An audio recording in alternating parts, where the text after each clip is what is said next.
Hi guys, it's Sam from Creatively Sam's, and today I'm making a pillow for my grandson. He has a habit of taking the smaller pillows off the couch and putting his head on it, and he likes it in his playpen and he falls asleep with it. And I'll insert a picture here. So I decided to make him his own. I made this one out of flannel, and it's super soft. If you want to see how I did this, stay tuned. It's coming up next.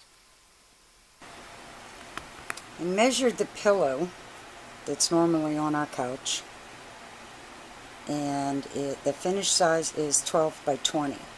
So I cut a piece of brown packing paper, the kind you can get at the Dollar Tree or Walmart, and I cut it 12.5 by 20.5, and that gives a quarter seam allowance all the way around. And then I laid it on 2 pieces of flannel and pinned that into place. Once I had it pinned in place, I cut off all the excess.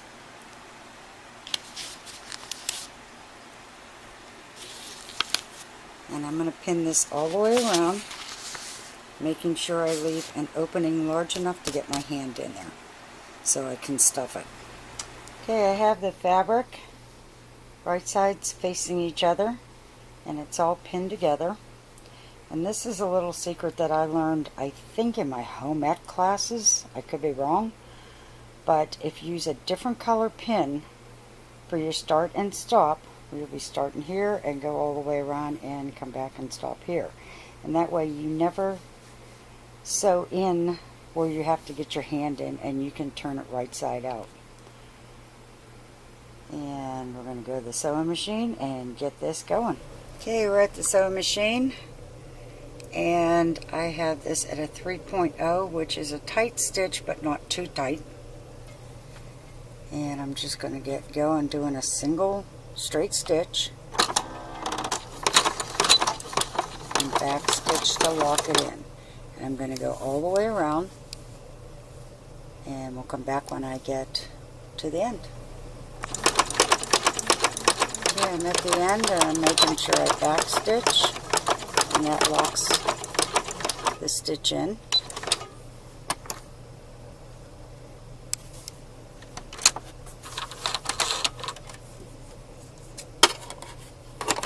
And now before I turn this, I want to clip the corners.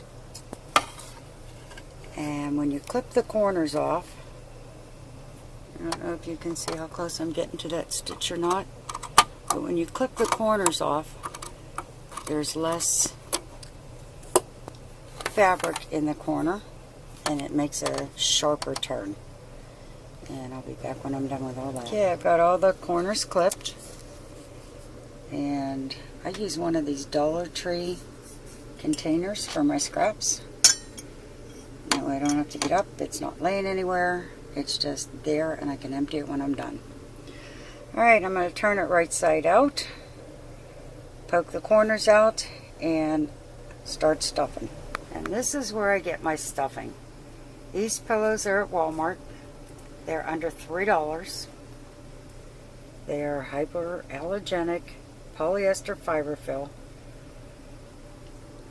and if you were to buy the same size bag of traditional crafting fiber fill, you would pay $6.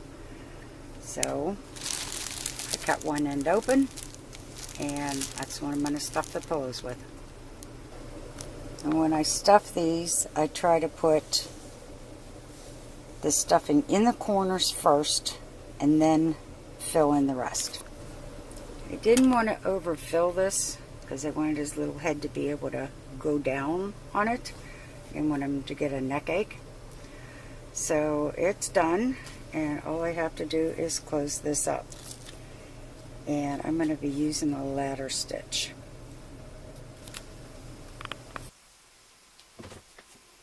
And this is the ladder stitch.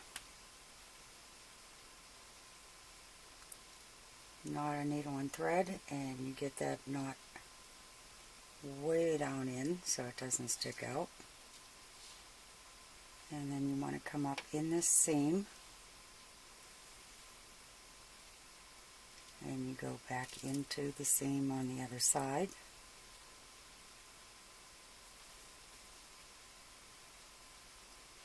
And you just keep repeating.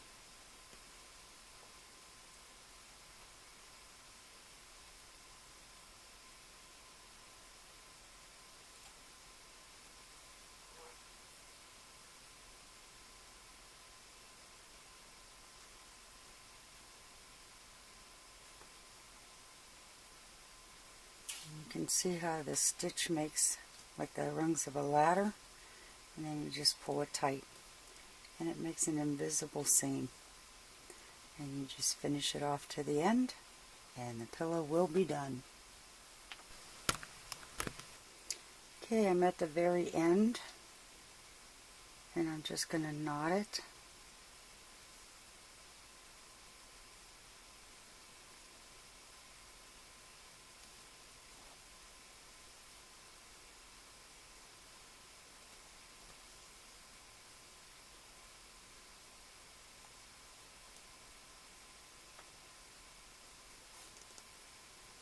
I'm going to stick the needle back in the seam,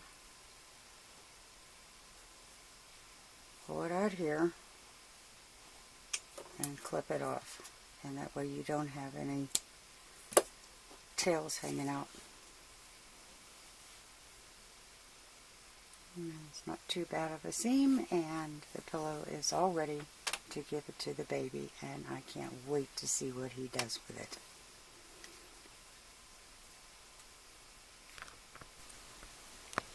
Yeah, I like the way the Connor's pillow turned out so well that I made one for his big sister. Made it the same way, just as easy to do, and I think she's going to like it. So, if you like what you saw, hit a thumbs up, subscribe, and happy creating, everyone.